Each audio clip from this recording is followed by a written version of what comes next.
Okay, right, welcome back. We got the insight, guys. Gents, how are you both doing? Hentai Avengers recovered from his terrible hangover last week, which we had to dodge. But yeah, how's it going? It's going great, guys. I'm glad to be here. Awesome.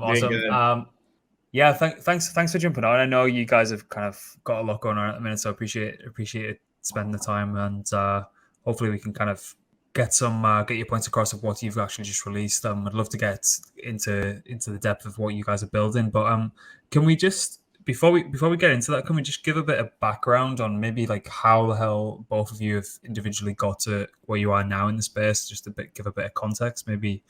Hence how we can kind of start with you, just like what's the journey been like up until now in this space?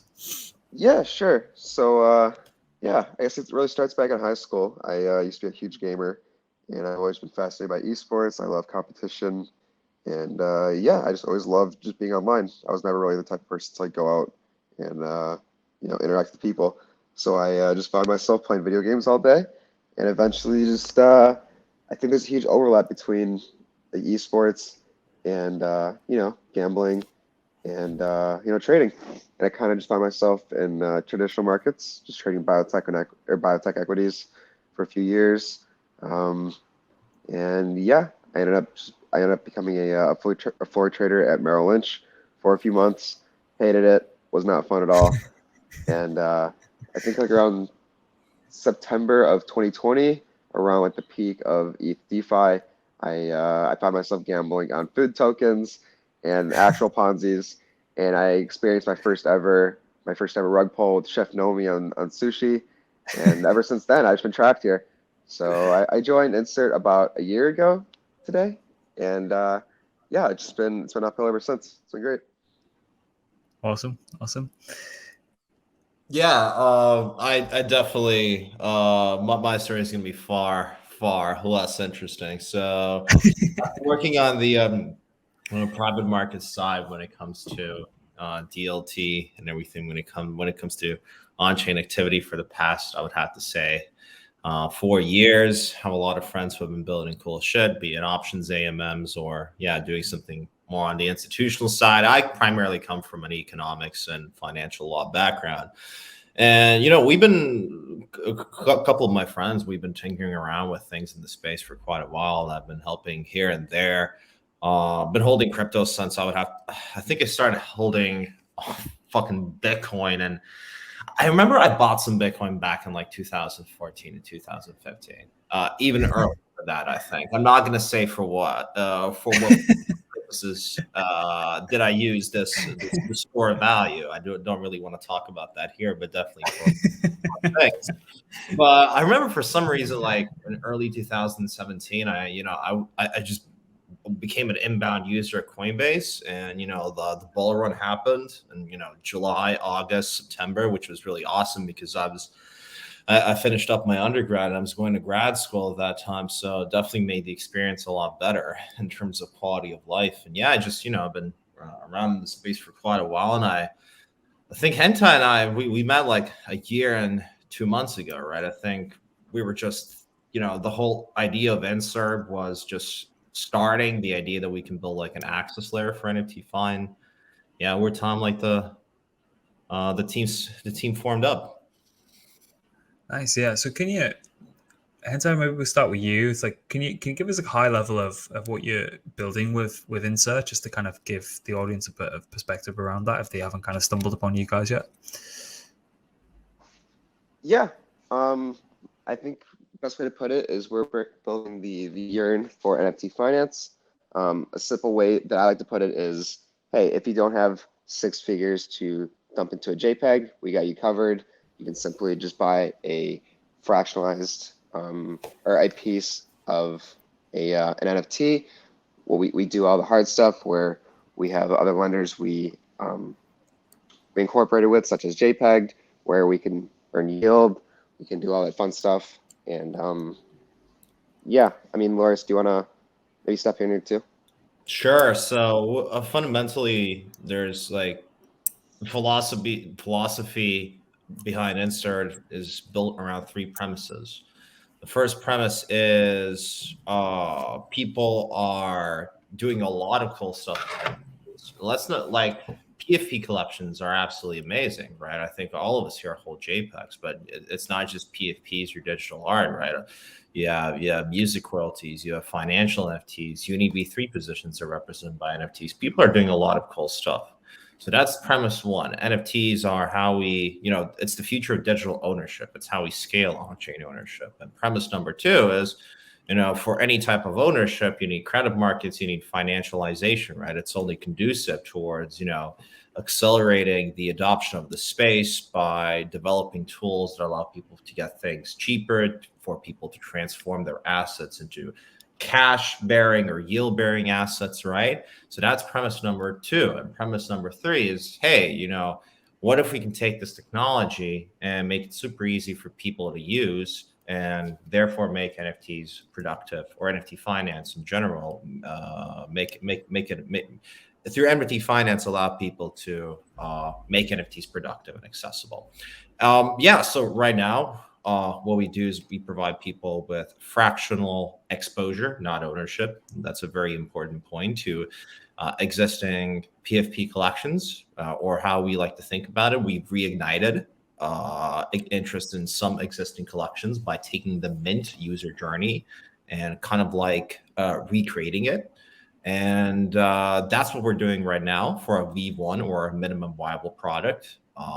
We already have 3,000 unique wallet interactions, which was something we're super happy about. And we haven't really done any paid marketing, or, it's just been organic content marketing so far. But over time, what we want to do with Insert is, I would have to say, focus on two things.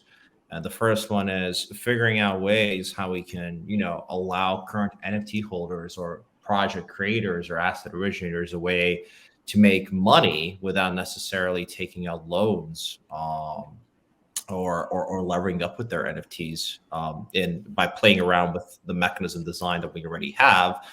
And secondly, whether through kind of like reigniting interest in existing collections, we can create a mechanism. Well, I have to say we already have. It's just we haven't went live with it yet. We can create a mechanism that kind of changes how people get NFTs in the first place, right? So there's kind of like how we see things. There's like two big problems currently, and I'm going on a tangent. Feel free to interrupt me at any time. It's just I think no, it's great. Continue. Think about it every single day, and it's what keeps us all up at night. There's kind of like two fundamental problems when it comes to JPEG distribution or NFT distribution. The first one is that for a lot of people out there, NFT mints are rather inaccessible, right? So there's a lot of information siloing. There is significant insider advantages, right? You pretty much have to be terminally online to actually, buy that moonshot ticket, get exposure to that particular new collection, and that's pretty inaccessible for a lot of people.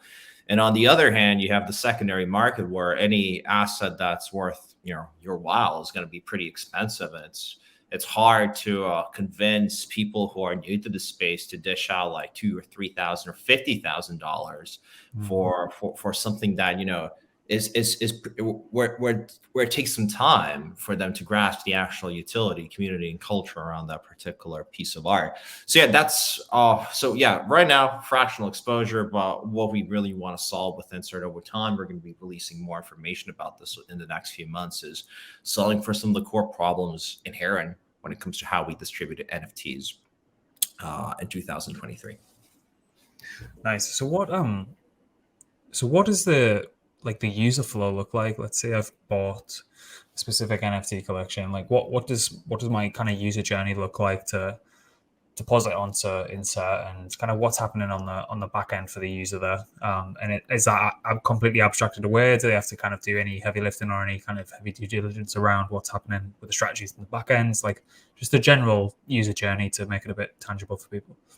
That's a very good, that's a great question, by the way, because 2 days ago we launched the pools feature, which kind of changes like the user journey to a significant extent. But let me talk initially about how we kind of did it previously, right? And we always have the option to do it the old way as well. So you basically have, we spin up a shard wallet that accepts deposits. People can deposit into the shard wallet.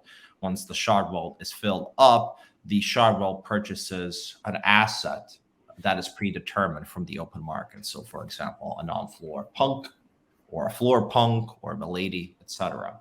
And for the user, it's been intentionally designed to be as to remind them of the minting experience, right? So they hop over to our dApp, they select, the wallet that they want, they can see information about the asset, the kind of yield that they're going to get, et cetera, et cetera, et cetera. They press a button and voila, they get their position represented by an NFT, by an ERC 1155, right, that they can trade on OpenSea. So if you had to, characterize the user journey, it's go to our dApp, mint a shard, and you can hold the shard or trade it on the secondary market. So it's like a native NFT experience. But as of 2 days ago, you can go to our dApp and you can deploy capital at any time without waiting for a shard vault to be spun up. Right now, we have a single open pool, which is collection agnostic, where we simply, swipe up floor assets from the open market. And by deploying capital into this pool, you actually accrue insert points. And we're going to be launching a 3-season campaign for these insert points that will accumulate into a quote unquote community reward. Nice. That's awesome. So what kind of strategies is happening on the back end, and how do you guys kind of think about them, and who's kind of the mastermind behind actually setting those up? Is it a lot of lending? Is it looking at additional nft-fi products that are on the market? Are there any kind of composability features that are happening with, as I say, additional nft-fi products, or what's kind of happening there? Sure. So for our V1 or our MVP, what we do is we collateralize the asset, the underlying asset. So some kind of, let's just say punk, right? We take a loan against it and we put that money somewhere, right? We put it to good use. So it's more or less interest rate spread capture. And so far we have integrations with several different lenders, allowing us to collateralize these NFTs using peer-to-pool and peer-to-protocol primitives, or lending primitives. For example, JPEG is an example of a peer-to-protocol primitive, and we also have peer-to-peer integrations. What I mean by that is we can use nft-fi, the protocol, and not the category or the industry, as a settlement layer for any lender that wants to be a counterparty.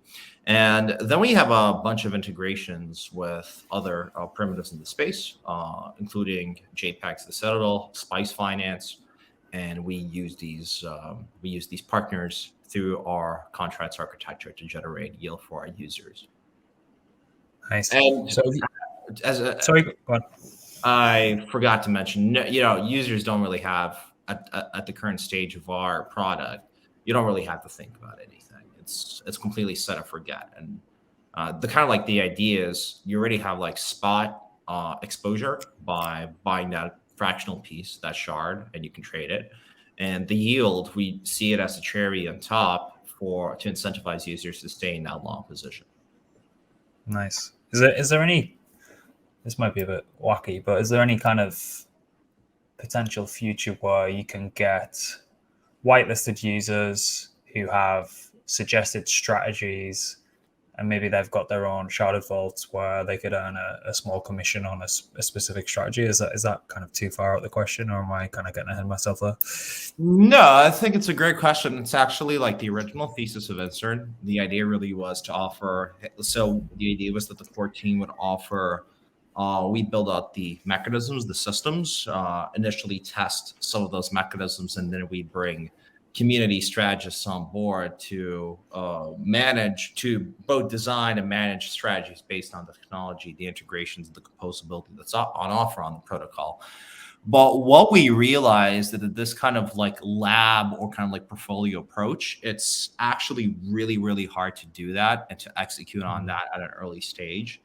And secondly, we're not sure at this point in time whether there will be, sufficient enough of latitude for people to really, build and propose and manage strategies via their own vaults that wouldn't be tremendously PvP, right? So this is something that kind of like what you're saying was, or that suggestion or that idea is, that was exactly on point on where our thinking was like 6 or 7 months ago. But by launching our product and just talking to our users every single time, like we have a pretty robust user research process, we've learned that, you know, it's not only would it be very hard to do, but it probably wouldn't be scalable. And if it's not scalable, it's not going to be scalable for our community members at the end of the day. That makes sense. Yeah. Yeah. If you guys kind of in the early stages, is there a kind of sweet spot with how sharded you should make a specific deposit vault, or is there like a rate limiting factor on a specific amount of capital? Like what does that look like, or is it completely open ended? It's completely open ended, man. Like the theoretical limit is we run out of NFTs to purchase on the open market, right? We got like $8 billion in deposits. I'm pretty sure we're not going to be there next month, right? So there isn't technically an open, there isn't like a hard stop practically for a V1. And initially, like the first user flow or the user journey was like really focused on imitating the mint experience with like a mint page, with information, with a reveal period, et cetera, which is really cool. We like obtained a tremendous amount of insights from that and, you know, build a community around that. But 2 days ago, we did open up the floodgates and people can deploy capital any single time. And how we kind of see it is that, hey, you know, it's a huge bear for NFTs right now. Like it's even more bearish for NFTs relative to the rest of DeFi or any other kind of on-chain financial activity, with the exception of some specific categories such as LSD. And this is like the right time, even if we're going to be launching a V2, they'll operate slightly differently. This is like the right time to get that spot exposure to JPEGs because, well, you can, you know, it's really easy to do so on insrt, and secondly, it's a lot more cheap than buying whole pieces on the secondary market. Plus, you get yield on top. So if you buy a lot of shards right now, if you get that exposure, you're going to be ready to profit off of that once the market cycle changes. Yeah, and what's the kind of time duration situation like on that? So is it epoch based? Is it how often could users like deposit and withdraw? Like what does the kind of time duration aspect of that look like? So currently for the shard vault mechanism, once the vault has been filled out, you cannot withdraw your capital because you get an 1155 position representation. So your pro rata ownership of the underlying asset that's held within the contract's container.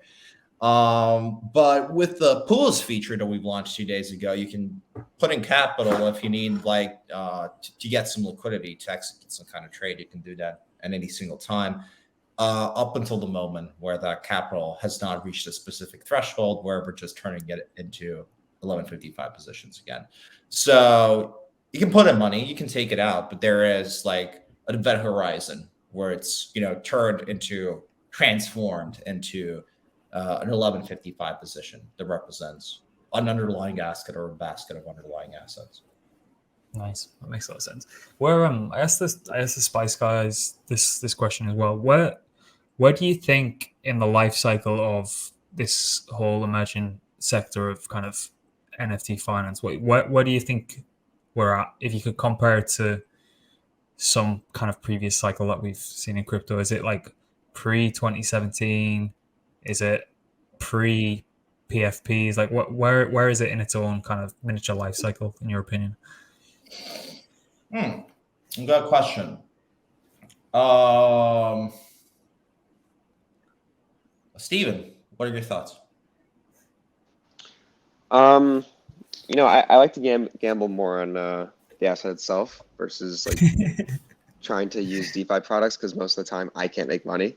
But I think when I look at NFTs, I think definitely the ICO phase, some ETH, and And you know, like back in the day, you can just find any image and Google Images and mint it for like $5,000 like the same day, right?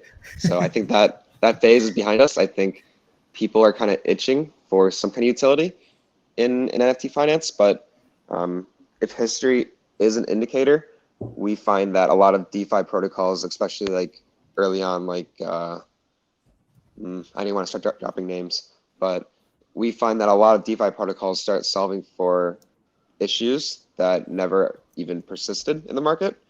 And a lot of these founders got really wealthy and